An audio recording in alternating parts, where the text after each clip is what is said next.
Hello friends, this is Lindsay. Welcome back to my channel. I'm really excited to do another episode of Etsy Archeology. It has been a while since I have done one. I have been so busy with so many projects and so many videos, but I am so happy to be bringing this episode to you. And the shop that I'm featuring today is EllsieBeLsBookShelf. I'll have that link below.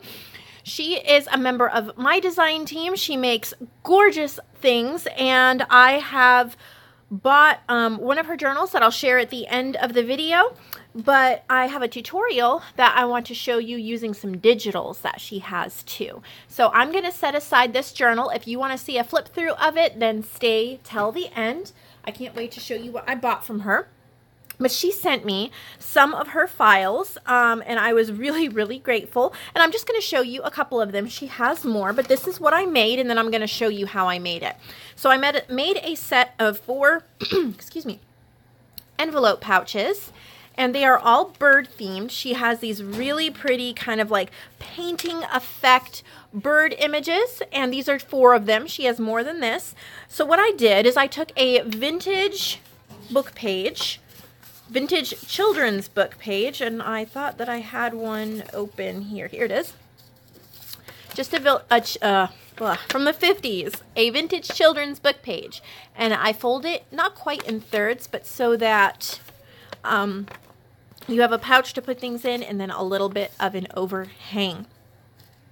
So I have stitching and labels, sewing, inking, buttons, lace, and then you can slip things inside. So I'm going to be offering 2 different types of these in my shop. I will be offering the bird themed set of 4 and then a postcard themed set of 4. And we're going to be making the postcard ones together as a tutorial, but they will also be available in my shop completed. And then you will want to buy the digitals from EllsieBeLsBookShelf as well. So lots going on. You can always check the description box so you don't have to rewind and listen to me talk again. So here's how I made them.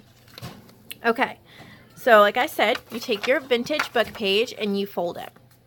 Then get out your, wow, I'm coughing. So then I just stitched around the pocket, and you can either just stitch the 2 open sides, or what I did is just a continuous line of stitching around so that I didn't have to cut as many threads. It actually saves time and frustration. So that gives you the pouch to slip things in. And then I took a corner rounder and I just rounded the corners on the flap like so. And I'm going through a whole set of 4 with you so you can see how I make them coordinate together as part of a set. I think that 4 is perfect for putting into a junk journal. If you are doing a themed junk journal like a nature or a bird themed, putting 4 envelopes throughout the journal is a really neat way to add cohesion and to just have something beautiful. Put pieces of ephemera and things like that in there, or you can split them up and just put like 1 per journal if you're doing you know, maybe a set of journals. So then I'm going to take an ink. On this one I just used a dark green ink around the edges, but on this one I'm going to use the Tim Holtz Stormy Sky Distress ink. And I'm not even using any kind of a blending tool. I'm just using the stamp pad itself. Excuse me, I just had some like cashews and they're tickling and sticking in my throat. And I like the messy look.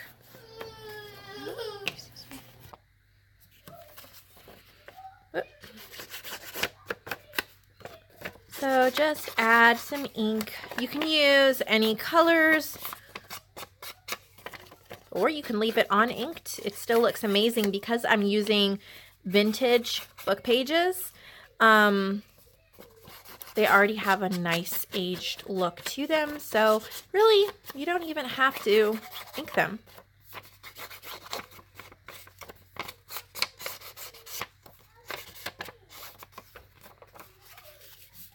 And if you would like some 1950s children's book pages to make your own envelopes with, then you can check that listing out in my shop as well.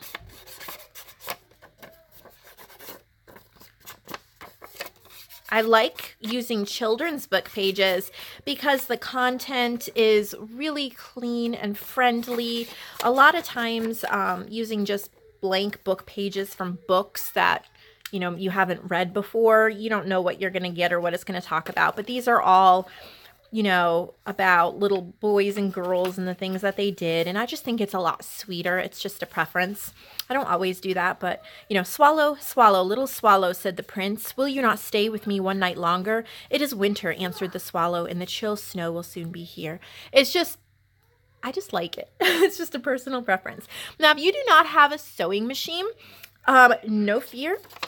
Let me show you what else you can do. Grab your glue or a tape runner and just add a line of glue or a bit of tape to the edges and press down. If you put glue, let it dry completely before you try to put any ephemera or anything inside because it could stick.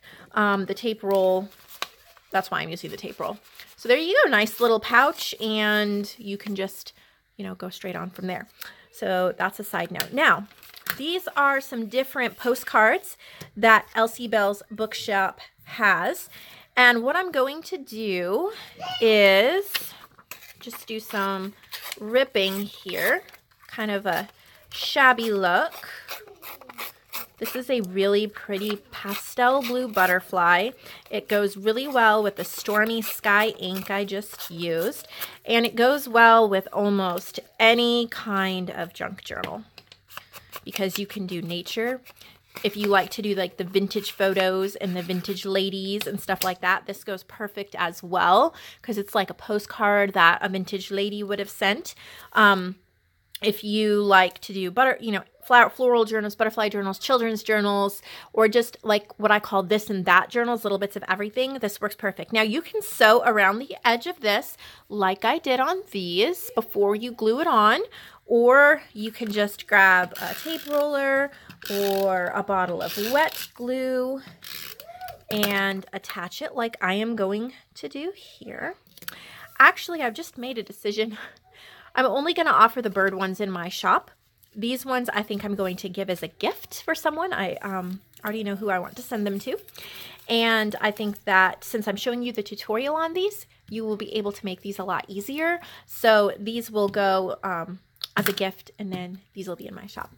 I love how I make these last minute decisions on the videos. It's so much fun. You never know what's going on. Okay, so here we go. Same thing. You could, if you don't like the torn line, or you don't think that you like the way it looks after you tear it, if it's not even or whatever, and it's just bothering you, then just get a pair of scissors. Even a pair of decorative scissors would look really pretty. Again, I'm taking the Stormy Sky, outlining the edges. Now, this one does not really have blue in the postcard, but I think that that blue really coordinates with that orange and makes it pop. So that's why I'm keeping the blue, and I want it to kind of coordinate with the entire set. There we go. So that's two fronts done.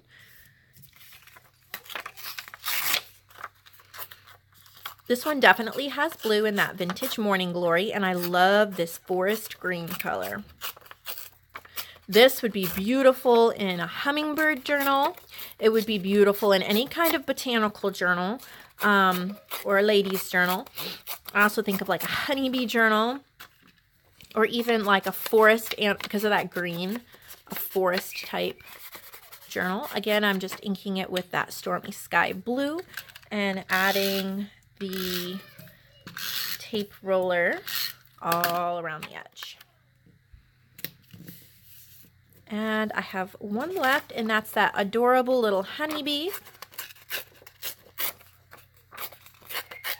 Bee-themed things have been popular this year, so this would be great to add to any kind of little animal or bee journal that you might be making. Inking those edges again, same thing. Okay, so so those are, the fronts are done, or the backs, or whatever you call that. So now I'm going to flip it over and grab some lace. And I've chosen this blue flat lace, and I'm just going to cut it into strips, but you could use any lace. You could use paper ribbons. You could use washi tape. It really doesn't matter. This is just what I've chosen. Okay. And then you could either stitch it on there like I did here. I did a zigzag stitch with this beige thread. Or again, you could use glue or a tape runner. And that makes it super fast. So if you're watching TV and you don't have your sewing machine by you, you can just get a whole stack of these. It's easy peasy, just start working away. Lots of noise in the background as always. Makes my life so interesting. Boys are screaming in the other room. Then I'm going to take 4 buttons. They all kind of coordinate. And I'm going to do the same thing I did here. I have my, there we go, some string. And this is how I like to attach buttons to pretty much anything. I find it so much easier than trying to sew buttons to paper. And then I just tie it off one time. If you're going to be gluing it on, you don't need multiple knots because the glue will hold it. And then this tape runner is not going to work, so I'm going to grab my Fabrifix glue. Actually, I think I have I'll use my Elmer's Extreme since I have that here. I haven't used this in a while and make sure it's still coming out okay. Yep. All right. So then I'm going to add my glue. Make sure if you're gluing a button that you use hot glue, Fabrifix, Elmer's Extreme. Even the Elmer's Extreme needs to dry, and you may want to go back with, I might need to go back with hot glue, I'm not sure. But it usually holds pretty well. There we go. So here is this one. And see, that button fell off. It's going to have to dry. No worries, I'll set it aside to dry. Grab another button. And just sew. The thread that you choose to sew these is kind of important. If it is too thick or there's too many strands to it, it starts to unravel and it causes a lot of frustration. If it's too thin, it's hard to grab onto, like if you're just using plain sewing thread. So I like to use like the number 10 crochet thread. I find that works really well. So here is this one with the Morning Glory and the blue button.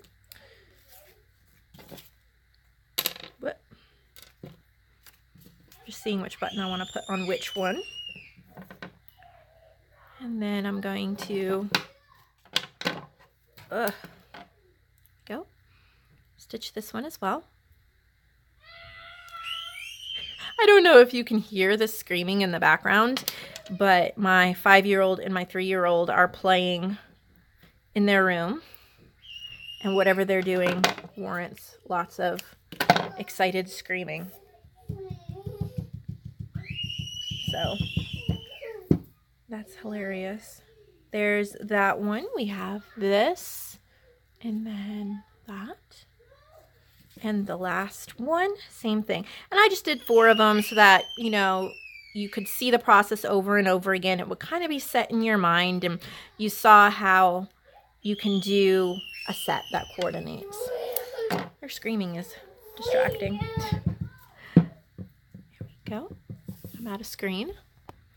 So I really hope that you enjoyed this tutorial, and I hope that you'll go over to Elsie Bell's Bookshelf and purchase some of her digitals so that you can follow along. And just use hot glue, guys. This is driving me crazy. Buttons are falling off everywhere. I'll go back and hot glue those buttons on to make sure that they stay for good. And there they are. Absolutely beautiful. Yeah, I'm having buttons fall left and right. Maybe if I left them flat long enough, they would stay, but these are heavy buttons. So I'm going to go hot glue those. All right, so now I want to show you what I ordered from her shop, because she does not just have digitals.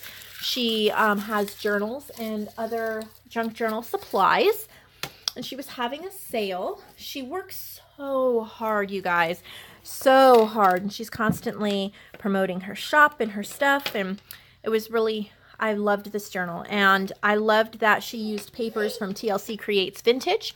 I love TLC Creates Vintage, and I work with her as well, but I just really liked this journal. I knew it was one I would want to journal in, so I bought it. So it's this really pretty pink size. This tassel is gorgeous. Look at these beads. I just absolutely adore it. It's not too long or too chunky, but there's so much to look at, and it's really neat what she did here. I normally use an eyelet, but instead of an eyelet, she used a button to stick in that garment pin, and so it kind of like protects the hole from ripping. I really love that idea, so I'm gonna steal it for sure. Love it. Okay, so here we go. It's like a printed cardstock cover, and then she has some beautiful layering and some stitching on the front. That's the back. And what I like about this journal is that I believe all of these printables, this is all TLC Creates Vintage, but you know, I'm not going to try to say where everything came from because I don't know. There's a pocket here with some journal cards as well. What I absolutely love about this journal is that it is meant for writing. There's nothing too crazy. There's just lots of space for writing. There's lots of journal cards, different types of papers and textures, but it is really laid out for like pictures and writing, which is what I love. And so I can't wait to use this. I'm not sure when it will be because whenever I finish a journal or decide to start a new one, I go with what strikes my fancy at the time. But I knew that at some point I would definitely, I love this, you guys. I love this. The little stitching. And I think I have this on my machine. I'm not sure. I'll have to see, but I love how it's like different flowers. Just it's one of my favorite little touches in this journal. There's another journal card there. She has really good quality paper that she printed this on, and she really paid attention to adding interest. I believe that there is an art form in minimal beauty, because there's a difference between just throwing a bunch of blank pages in a book and making it feel complete while it being minimal. You know, she doesn't have a ton of things glued and stapled on here, but yet it feels so complete because of her choice of placement, her little choices of bits and pieces. And it's something I've been learning in my own journals, and I can tell that she has it mastered as well. And I have another one of her journals that she made me for a swap that is absolutely lovely. She made it a little while ago, and I can definitely tell that she is growing as an artist like we all do, and I'm so excited to see the journals that she'll be making in the future. I hope that I'll be able to purchase more from her in the future because this journal is 100% perfect for me, and I love this. This is another one of my favorite touches right here, how she stitched on that, and then I think there's a couple journal cards in here as well. So very, very beautiful. Can't get that paper clip back on. So definitely check out her shop. She has a lot of different things available. Here's her information. Ellie Wilder. She has, here's her shop and everything, but I'll have her shop link below. And then a piece of paper for journaling.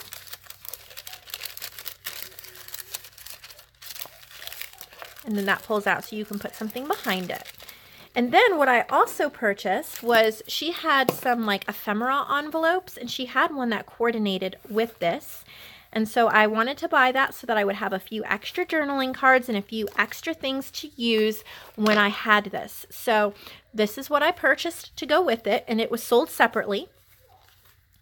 So it is a beautiful envelope, and this is made, I can tell, pretty much the same way that I made these little journals or these little envelopes. So this gives you an idea of what you can do to make a bigger one, a bigger version. Just get a bigger piece of paper.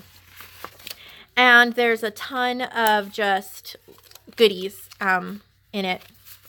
Copy dyed pieces and book pages and journal cards and things like that.